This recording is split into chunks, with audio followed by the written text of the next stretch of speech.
கர்மா சூத்திர காணொளியை கண்டு கொண்டிருக்கக்கூடிய அனைவருக்கும் என்னுடைய வணக்கத்தை தெரிவித்துக் கொள்கிறேன். இன்றைய தலைப்பு, ஒரு நபருக்கு சாதகம் அவசியம் எழுத வேண்டுமா? இதை பற்றி சிலதை பேசலாம் என்று நினைக்கின்றேன். ஒரு நபருக்கு கண்டிப்பாக ஜனன ஜாதகம் எழுத வேண்டும். அப்படி எழுத வேண்டுமென்றால் எந்த முறையில் எழுத வேண்டும் என்ற ஒரு ஐயப்பாடு மனதுக்குள் வரும். அப்படி எழுத வேண்டுமென்றால் வாக்கிய பஞ்சாங்கத்தின்படி கணித்து ஜாதகம் எழுத வேண்டுமா, அல்லது திருக்கணிதப்படி ஜாதகம் கணித்து எழுத வேண்டுமா என்ற ஒரு சந்தேகம் வரும். இதற்கு அவர்களுக்கு ஏற்றவாறு, அவர்களுக்கு நம்பிக்கை உள்ளவாறு திருக்கணிதமோ அல்லது வாக்கியமோ ஏதேனும் ஒரு ஜாதகத்தை எழுதி கொள்வது நல்லது.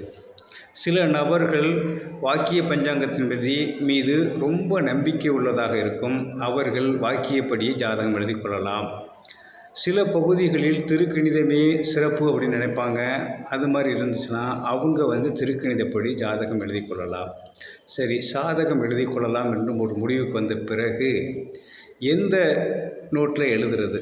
சின்ன புத்தகத்தில், சாதக புத்தகத்தில் எழுதுகிறோம், அதாவது பாக்கெட் நோட்டு சொல்லுவாங்க, அதில் எழுதுவது நல்லதா, பெரிய நோட்டில் எழுதுவது நல்லதா, அல்லது அஷ்டவர்க்கம் அதுக்கு அடுத்து அம்ச கட்டங்கள்லாம் போட்டு எழுதுவது நல்லதா அப்படிங்கிற ஒரு எண்ணம் ஏற்படும்.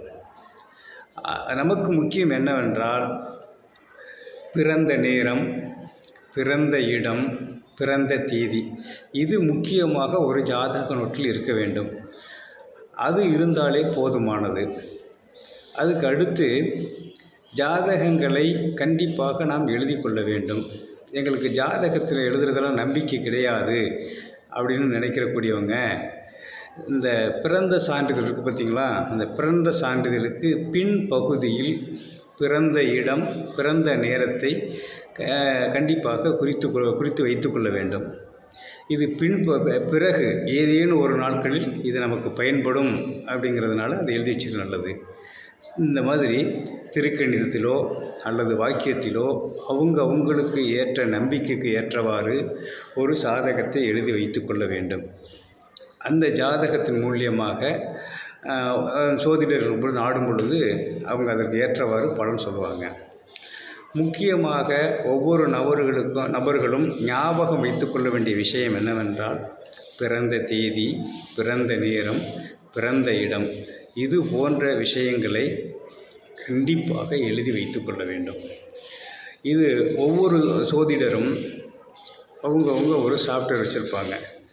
இந்த பிறந்த நேரம், பிறந்த தேதி, பிறந்த இடம் இதை சொன்னாலே அவங்களுக்கு ஏற்றவாறு வாக்கியத்திலேயோ அல்லது திருக்கணிதத்திலேயோ அதை கணிதம் பண்ணி அவங்களுக்கு பலன் சொல்லக்கூடிய ஒரு வாய்ப்புகள் ஏற்படும். ஆகவே ஒவ்வொரு நபரும் கண்டிப்பாக ஜனன சாதகத்தை எழுதி வைத்து கொள்ள வேண்டும். அப்படி எழுதி வைத்து கொள்ளும் பொழுது நமக்கு ஒரு சாதகம் பார்க்க போகணும் அப்படிங்கிற பொழுது இது பயன்படும் அப்படிங்கிறத சொல்லி இந்த காணொளியை நிறைவு செய்கின்றேன். அதுக்கு அடுத்த காணொளியில் ஒவ்வொரு பதிவுகளாக போடலாம் என்று நினைக்கின்றேன். ஆகவே இந்த கர்மா சூத்திரம் அப்படிங்கின்ற இந்த சோதிட காணொளியை நீங்கள் அனைவரும் காண வேண்டும் என்பது என்னுடைய விருப்பம். நன்றி, வணக்கம்.